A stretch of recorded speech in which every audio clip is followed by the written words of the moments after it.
Okay guys, so right now we're just going to do an update on the Prius. So I want to show you these brackets, which I have film making these, but they're kind of obsolete now, which upsets me because we spent a lot of time on these, but it is what it is. So the way these started out was we looked at them and was trying to figure out how we wanted to do it for the 4-link, being that the Prius is 4-wheel drive and I wanted a 4-link in the front and back. We figured this was the best way to go about it. Well, we designed it, and I have spacers which aren't here. I don't know where they are.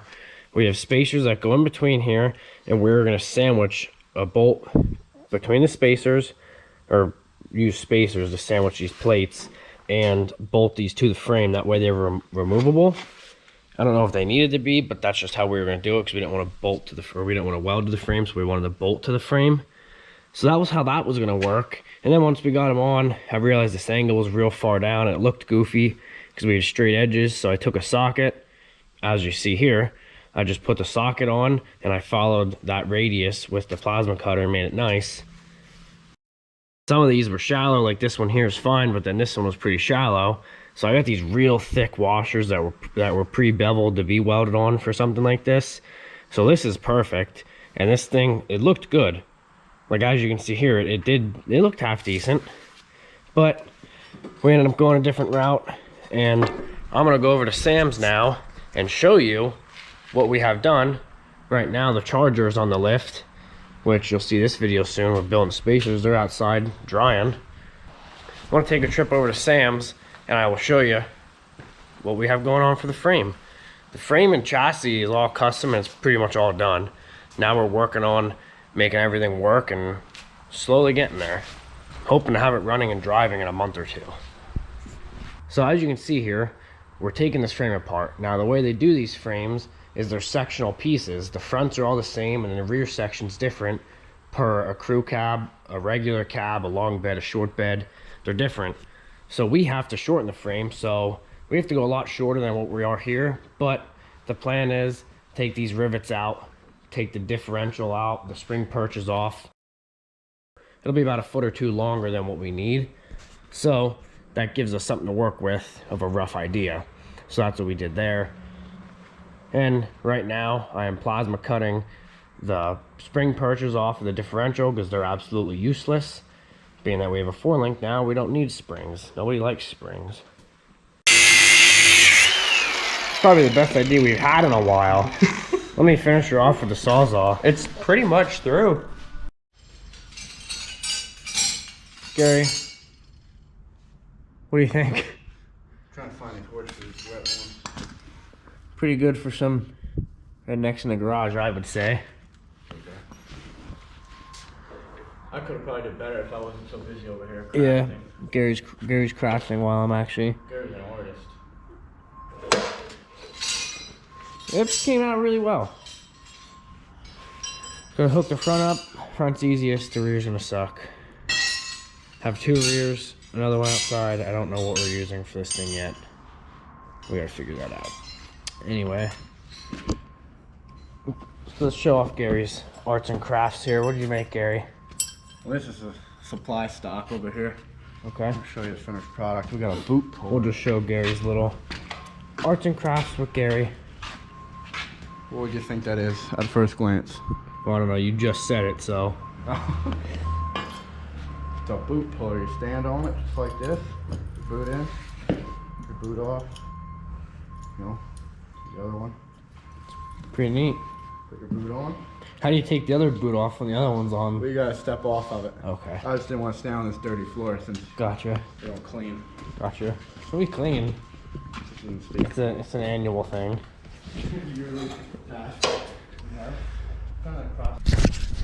And now we're gonna go over to Sam's and check this thing out and show you all what we did and what we've been working on the last month or 2. So this is how she sits. Parts everywhere. Sheet metal everywhere. Sam had some other projects he had to get done and had some other things going on, so we kind of have her sitting idle for right now. But it's funny looking. This is gonna be like ground height, like fully lowered. That's without air in the bags. With air in the bag, she lifts up a little bit.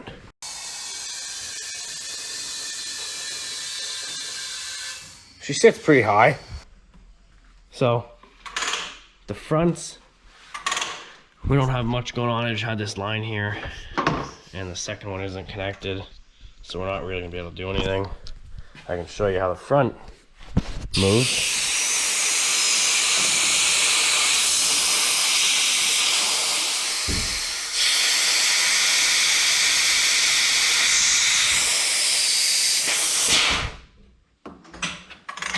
That's how she works a little bit. Now I do have an airbag set up that can control every bag individually.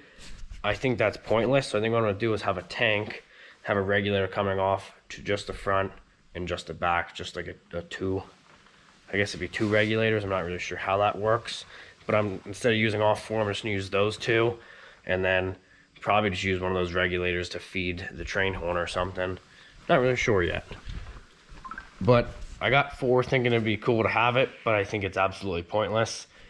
The way we have this set up now is a totally different setup, and these come together and it sits really close to the floor. So before I had it sitting real high, and that also made the body raise up higher. So we got four big bolts that bolted to the frame, and the rear we just did a panhard bar, which looks pretty sick, which you can't really see because we have no light. We'll get some better footage of it later on, but it looks pretty badass. Now we are going to be running dualies, so the inner will sit in farther, the outer, well, the inner will probably sit about here, the outer will sit about here, so she's going to be big. I don't know if we're going to build custom fenders yet or just leave it how it is. I haven't decided. The fronts have the dually spacers on them still, so can't really see it. Not good lighting here. We can always take those spacers off if we have to, and that sucks the fronts in, which right now it looks goofy, but with the duals it might look better. I'm not sure yet. We might just run no spacers in the front and a big like 12.5 by 37 or 35 in the front, or maybe a 14 wide. Make it look like a super single up front with duals in the back. I really don't know yet. I'm undecided. But she is beautiful. The exhaust is going to be interesting. It's very, very tight.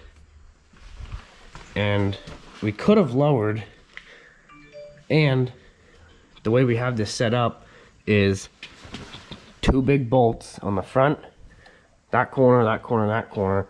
So it's going to be 8 bolts to be able to remove the body. So in theory, all we have to do is disconnect like a battery line back there, a fuel line up here, some brake stuff, some stuff for the steering, and I should be able to rip this whole body right off the frame. That was my goal, was to be quick. We got a little body damage here. We probably caught that on something. Fix that. But working on building a tunnel, since the floor had to get cut out. The trans actually does not take up any space hardly at all. When this cross member comes back across, we didn't have to cut all this out we didn't have to cut all the dash out for it to fit, but it makes it a lot easier to make everything work in here. So we cut out the firewall, and we're gonna put this cross member, it's like a little exoskeleton in the back here. That's gonna go in. We could put a factory dash back in it, but I like the idea of doing like an aluminum diamond plate dash. I think that'll look a lot cooler, being that this thing doesn't exactly look factory anymore. I don't think it matters. My goal was to have it sit a lot lower, like 2 feet lower, but we just couldn't do it. If we wanted to drop 6 more inches, we would have had to cut a bunch of stuff out in here, which doesn't matter because it's not structural anymore. And in the back, our problem would be the trunk, spare tire here. This is pretty much where it needs to be. And that panhard bar would have gotten in the way. So it is what it is with that. We're not going to get it any lower, but I think it looks pretty cool sitting like that. once the front bumper's on and everything and we got proper wheels and tires, it'll look a lot better.